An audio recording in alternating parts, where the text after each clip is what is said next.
Suamiku melamarkan selingkuhannya dengan uang hasil jerih payahku sendiri. Aku tidak hanya dikhianati sebagai istri, tapi juga dipermalukan sebagai perempuan yang berjuang. Namun, mereka lupa satu hal, aku bukan korban. Aku akan datang di hari lamaran itu, bukan untuk merestui, melainkan untuk menghancurkan segalanya yang mereka bangun di atas pengkhianatan. Namaku Anissa, usiaku 35 tahun. Orang-orang mengenalku sebagai seorang perempuan mandiri, seorang CEO di perusahaan properti yang sedang berkembang pesat di Jakarta. Dari luar, hidupku mungkin terlihat sempurna. Aku punya rumah megah, mobil mewah, jabatan yang dihormati, serta seorang suami yang selama ini kukira setia. Tetapi semakin hari, aku sadar, apa yang tampak di luar seringkali hanya topeng. Aku menikah dengan Bram, pria yang dulu kukagumi karena ketekunannya. Waktu itu, aku percaya cinta bisa mengalahkan segalanya. Aku yang sudah lebih mapan menerima Bram tanpa memandang status finansial. Aku pikir, dengan kerja keras bersama, kami bisa membangun keluarga harmonis. Tapi ternyata, kenyataan berbeda jauh dari harapanku. Beberapa bulan terakhir, Bram sering pulang larut. Katanya ada meeting mendadak, atau bisnis sampingan yang tak bisa ditinggalkan. Aku ingin percaya. Namun, firasat perempuan jarang salah. Aku mulai merasa ada jarak yang tak kasat mata di antara kami. Wajahnya kerap dingin, ucapannya singkat, dan bahkan saat duduk bersamaku di ruang makan, pikirannya seolah melayang entah kemana. Aku mencoba mengabaikan. Kesibukan kantor sudah cukup menyita pikiranku, dan aku tidak ingin membuat masalah baru di rumah. Tapi semuanya berubah ketika aku menemukan kejanggalan dalam laporan keuangan pribadiku. Ada beberapa transaksi besar yang keluar tanpa persetujuanku. Jumlahnya tidak main-main, puluhan juta rupiah, mengalir ke rekening yang asing bagiku. Awalnya aku berpikir mungkin itu kesalahan administrasi. Namun setelah memeriksa lebih detail, ternyata transaksi itu dilakukan menggunakan akun bersama yang hanya bisa diakses olehku dan Bram. Dadaku langsung sesak. Apa Bram yang melakukannya?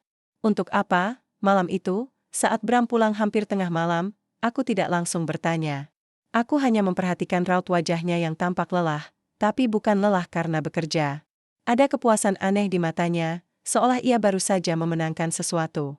Aku menahan diri, tidak ingin menuduh tanpa bukti. Hari-hari berikutnya, kecurigaanku makin kuat. Bram semakin sering beralasan sibuk. Ia bahkan mulai jarang menyentuhku. Di satu sisi aku merasa bodoh karena masih berusaha menutup mata, di sisi lain hatiku menolak menerima kemungkinan terburuk, bahwa suamiku telah berkhianat. Hingga pada suatu sore, aku tanpa sengaja mendengar percakapannya di telepon. Suaranya terdengar lembut, jauh berbeda saat berbicara denganku. Ia tertawa kecil, menyebut nama Citra. Aku menahan napas di balik pintu kamar, tubuhku bergetar. Jadi ini alasan semua perubahan itu, aku tidak langsung menyerbu. Aku memilih diam, mengamati, dan mengumpulkan bukti. Aku tahu, sebagai perempuan sekaligus seorang pemimpin, aku harus berpikir dengan kepala dingin. Tapi malam itu, ketika aku menatap pantulan wajahku di cermin, aku melihat seorang istri yang mulai retak. Tidak ada artinya jika ternyata orang yang paling kupercaya menusukku dari belakang. Aku tidak tahu sampai sejauh mana Bram melangkah bersama perempuan itu. Namun satu hal pasti, perjalanan untuk mencari kebenaran baru saja dimulai, dan aku berjanji pada diriku sendiri, jika benar ia bermain-main dengan kesetiaanku, aku tidak akan tinggal diam. Sejak malam ketika kudengar Bram menyebut nama Citra di telepon, pikiranku tak pernah tenang. Siapa dia? Seberapa jauh hubungan mereka? Pertanyaan-pertanyaan itu menghantui hari-hariku. Aku berusaha fokus pada pekerjaan, tapi di sela-sela rapat atau perjalanan menuju kantor, bayangan Bram bersama perempuan lain selalu menghantui. Aku akhirnya bercerita pada Dina, sahabat yang sudah kuanggap seperti saudara sendiri. Kami bertemu di sebuah kafe setelah jam kerja. Dengan hati-hati aku mengeluarkan semua kegelisahanku. Dina mendengarkan dengan wajah serius, lalu menggenggam tanganku. Kamu harus kuat. Jangan buru-buru meledak. Kumpulkan bukti dulu. Laki-laki model begitu biasanya pandai bersandiwara, katanya. Nasihat itu menenangkanku, tapi juga menambah keberanianku. Malam itu aku pulang dan mulai membuka catatan keuangan lagi. Dari transaksi yang kulacak, sebagian dana ternyata mengalir ke sebuah vendor event organizer. Aneh. Karena aku tidak pernah memesan acara apapun, rasa penasaranku menuntunku untuk mencari tahu lebih jauh. Aku menggunakan akses kenalan di bank untuk memeriksa nama penerima transfer. Dari situlah untuk pertama kalinya aku menemukan nama Citra secara tertulis. Citra, perempuan yang menjadi tujuan semua aliran uang itu. Beberapa hari kemudian, aku menerima paket undangan mewah yang dikirim ke rumah. Kulit tanganku langsung dingin saat melihatnya. Undangan itu jelas bertuliskan nama Brahma Citra, bukan pernikahan, melainkan lamaran. Dan yang membuatku semakin muak, logo perusahaanku tercetak besar di bagian depan, seolah acara itu disponsori olehku. Tanganku bergetar saat membuka amplop itu. Aku ingin menjerit, ingin merobek-robek undangan. ITU. Tapi aku hanya duduk terdiam di ruang tamu, memandangi tulisan emas yang terasa seperti penghinaan. Jadi benar, uang yang Bram ambil diam-diam digunakan untuk membiayai acara lamaran dengan selingkuhannya. Aku teringat masa-masa awal pernikahan kami. Bagaimana aku mendukung Bram, membayar kuliahnya yang sempat terhenti, membiayai usaha kecil yang katanya akan menjadi jalan masa depan. Aku percaya padanya sepenuh hati. Dan kini, setelah aku sukses, justru dia mengkhianatiku dengan cara paling kejam. Malam itu aku menatap wajah Bram saat ia pulang. Ia tersenyum samar, lalu menyapa seakan-akan tidak terjadi apa-apa. Aku hanya menahan perasaan di dada. Aku ingin sekali menamparnya, tapi aku menunggu. Belum saatnya aku meledak. Beberapa hari kemudian, aku memutuskan untuk mengikuti Bram diam-diam. Mobilku berhenti agak jauh di belakang mobilnya. Aku melihat ia memasuki sebuah restoran mewah. Dari balik kaca, kulihat seorang perempuan cantik. Dengan senyum manis sudah menunggunya. Itulah Citra, aku hanya bisa menatap dari jauh, dadaku serasa diremas. Bram duduk berhadapan dengannya, wajahnya tampak begitu hangat, jauh berbeda dengan dinginnya sikap dia terhadapku di rumah. Tangannya bahkan sempat menyentuh tangan perempuan itu, air mataku jatuh tanpa bisa kutahan.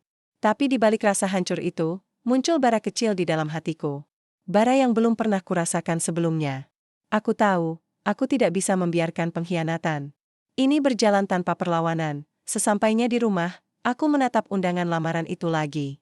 Hatiku bergetar, bukan karena sedih, melainkan karena tekad yang mulai terbentuk. Jika Bram berpikir bisa mempermalukanku dengan menggunakan uangku sendiri, maka ia akan merasakan bagaimana rasanya kehilangan segalanya dalam sekejap. Aku menutup mata malam itu, dengan satu janji dalam hati, aku tidak akan lagi menjadi korban. Aku akan menjadi badai yang menghancurkan mereka berdua. Aku tidak pernah membayangkan hidupku akan sampai pada titik ini.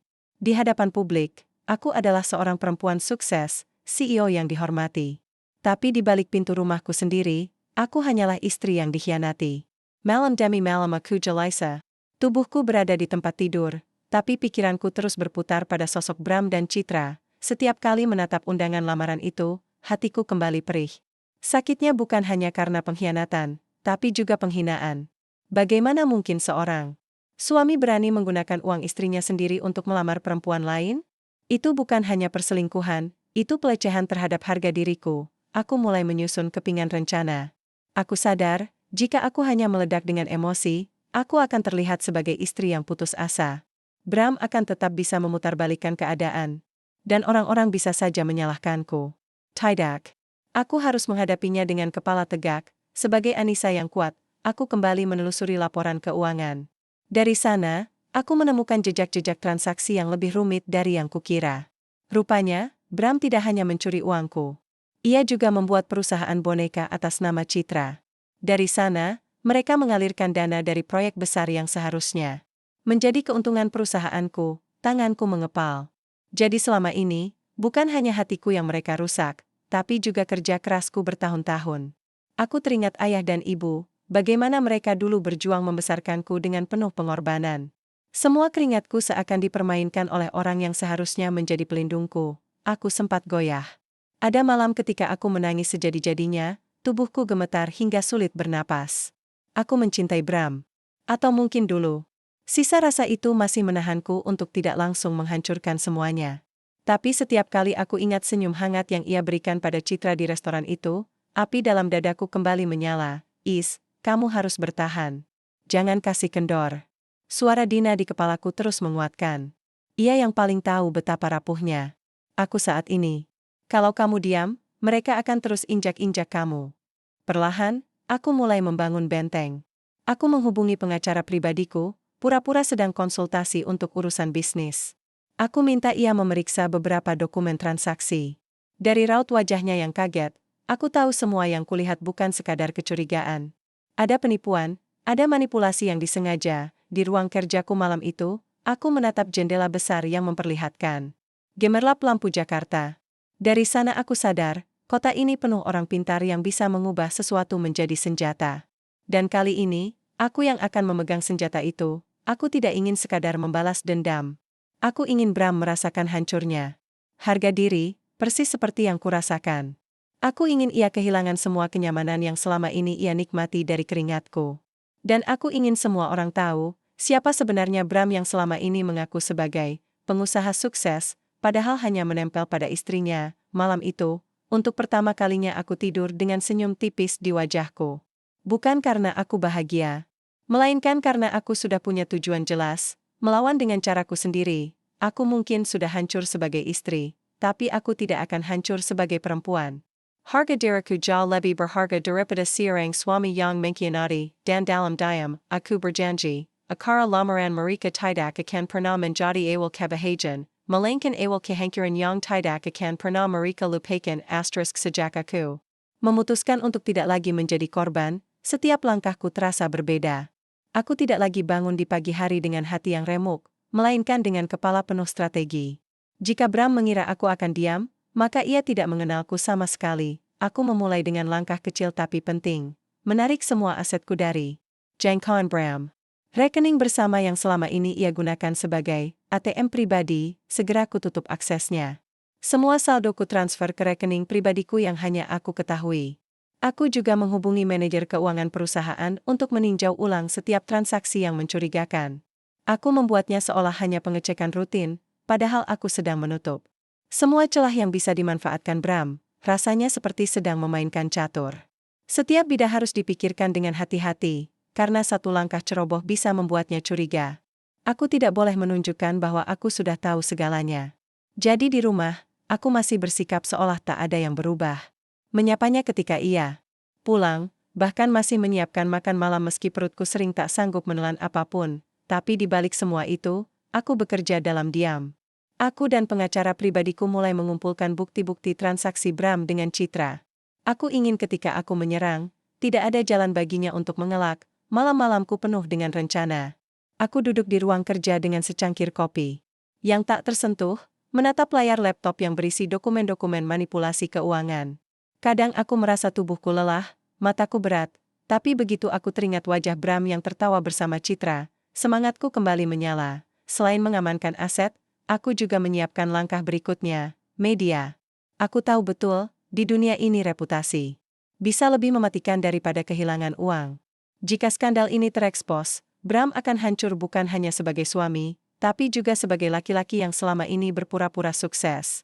Aku mulai menghubungi beberapa wartawan kenalan secara anonim, memberi bocoran kecil tentang adanya skandal bisnis yang melibatkan seorang pengusaha Jakarta. Mereka tertarik, tentu saja. Di satu sisi, ada rasa takut. Bagian diriku yang dulu mencintai Bram masih berbisik, bagaimana kalau kau terlalu jauh? Bagaimana kalau semua ini malah melukai dirimu sendiri? Tapi suara itu semakin lemah setiap kali aku mengingat betapa dalam pengkhianatannya.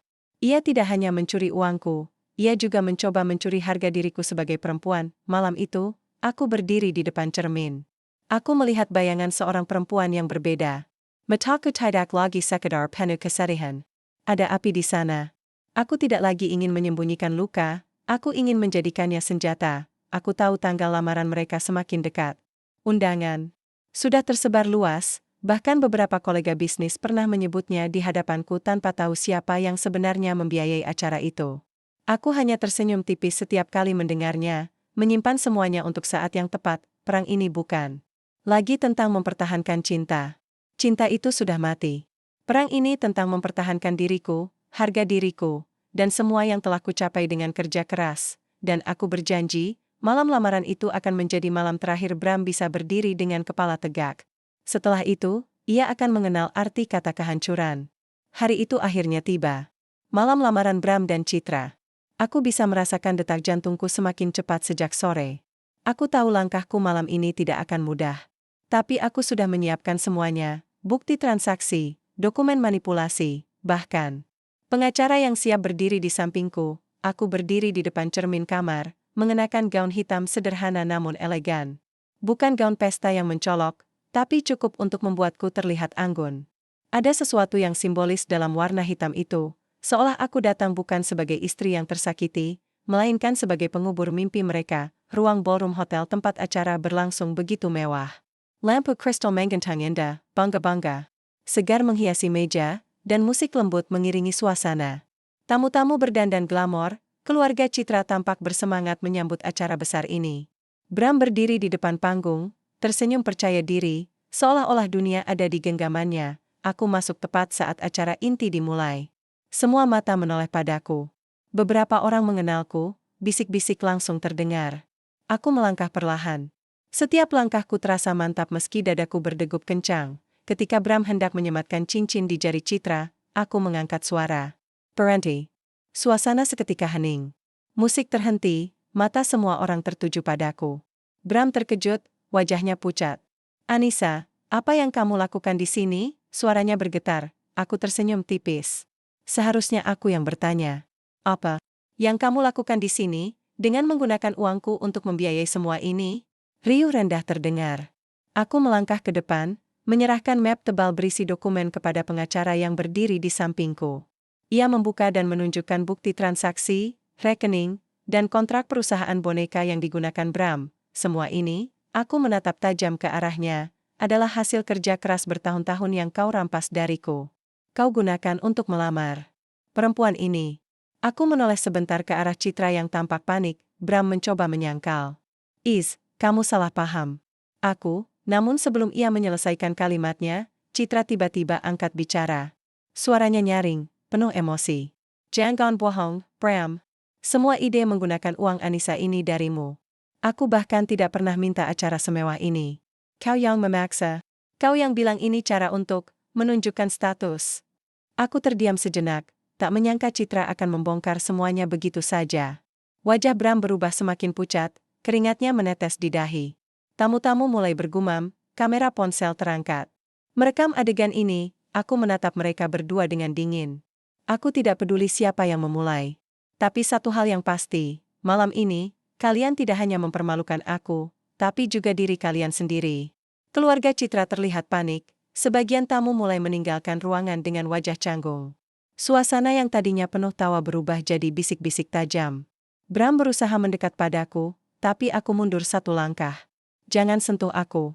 Mulai detik ini, semua aksesmu ke asetku sudah kututup. Besok pagi, gugatan cerai akan kau terima. Dan kau akan tahu bagaimana rasanya kehilangan segalanya. Citra melepaskan cincin dari tangannya, meletakkannya di atas meja dengan kasar. Aku tidak mau jadi bahan tertawaan. Bram, urus sendiri masalahmu, katanya sebelum pergi dengan wajah merah padam. Bram hanya bisa berdiri kaku, ditinggalkan sendirian di tengah panggung, di depan ratusan mata yang menatapnya dengan penuh hinaan. Aku menatapnya terakhir kali sebelum berbalik dan melangkah pergi. Untuk pertama kalinya sejak semua ini dimulai, aku merasa dadaku ringan. Luka itu masih ada, tapi kali ini tertutupi oleh kemenangan, dan aku tahu, malam ini akan selalu dikenang, bukan sebagai malam lamaran mereka, tapi sebagai malam kehancuran Bram. Keesokan paginya, berita tentang malam lamaran Bram dan Citra tersebar di mana-mana. Video-videonya beredar cepat di media sosial, dibagikan dengan judul-judul yang memalukan. Aku duduk di ruang tamu dengan secangkir teh, melihat layar televisi yang menayangkan ulang cuplikan saat aku masuk ke ballroom, menghentikan acara, dan membuka semua kebusukan mereka. Komentar publik sebagian besar mendukungku. Banyak yang menuliskan pujian karena keberanianku berdiri tegak menghadapi pengkhianatan. Seorang perempuan hebat tidak akan pernah membiarkan dirinya diinjak, begitu salah satu headline yang kubaca. Aku tersenyum tipis. Rasanya bukan kemenangan penuh, tapi setidaknya aku tahu, aku tidak lagi sendirian. Bram mencoba menghubungiku berulang kali. Ponselku penuh dengan panggilan tak terjawab dan pesan yang memohon-mohon. Ia berkata menyesal, katanya ia kalaf, katanya ia masih mencintai. Tapi setiap kata yang kubaca hanya membuatku semakin muak. Jika ia mencintaiku, seharusnya ia tidak pernah menyeretku ke dalam penghinaan sebesar itu. Aku tidak menjawab satu pun. Yang kulakukan hanyalah meneruskan semua pesan itu kepada pengakaraku sebagai bukti tambahan. Proses perceraian resmi segera berjalan. Semua aset yang ia coba kuasai sudah dibekukan, dan perusahaan boneka atas nama Citra yang ia dirikan juga tengah diperiksa. Bram tidak hanya kehilangan uang, tapi juga reputasi Citra. Setelah malam itu, dia menghilang begitu saja. Ada gosip ia pergi ke luar kota, bahkan ada yang bilang ia kembali ke keluarganya dengan rasa malu. Aku tidak peduli. Dia hanya bagian dari luka yang kini sudah kututup rapat. Yang paling sulit adalah melawan sepi. Malam-malam setelah semua ini usai, aku duduk sendirian di kamar besar yang biasanya kuisi bersama Bram. Kadang masih ada rasa perih, rasa hampa, bahkan rasa bersalah karena pernikahan yang kubela bertahun-tahun akhirnya runtuh. Tapi aku belajar menerima. Bukan aku yang merobohkan rumah ini, melainkan dia sendiri yang membakarnya. Suatu sore, Dina datang membawakanku bunga. Ini untuk perempuan paling kuat yang ku kenal, katanya sambil memelukku erat. Aku tertawa kecil, sesuatu yang sudah lama tidak kulakukan dengan tulus. Kehadiran Dina mengingatkanku bahwa masih ada orang-orang yang benar-benar tulus peduli. Aku kembali ke kantor dengan semangat baru. Banyak karyawan yang awalnya canggung kini menyambutku dengan kagum. Mereka bilang aku menjadi inspirasi. Aku sadar, aku tidak hanya memimpin perusahaan, tapi juga menunjukkan bahwa seorang perempuan bisa bangkit meski dihancurkan sedalam apapun. Hari itu, aku berdiri di balkon kantorku, memandang langit Jakarta yang mulai berubah jingga. Angin sore menerpa wajahku. Aku menarik napas panjang, membiarkan udara memenuhi dadaku. Rasanya seperti awal baru, aku tidak lagi istri yang dikhianati. Aku adalah Anissa, seorang perempuan yang pernah jatuh, tapi memilih bangkit. Seorang perempuan yang pernah dikhianati, tapi tidak membiarkan pengkhianatan itu mendefinisikan hidupnya. Dan untuk Bram, aku hanya bisa mengucapkan terima kasih dalam hati. Terima kasih karena akhirnya aku tahu siapa dirimu sebenarnya. Terima kasih karena dari kehancuranmu, aku menemukan kembali kekuatanku sendiri. Aku menutup mata, membiarkan senyum tipis terlukis di bibirku. Masa laluku mungkin penuh luka, tapi masa depanku kini sepenuhnya milikku.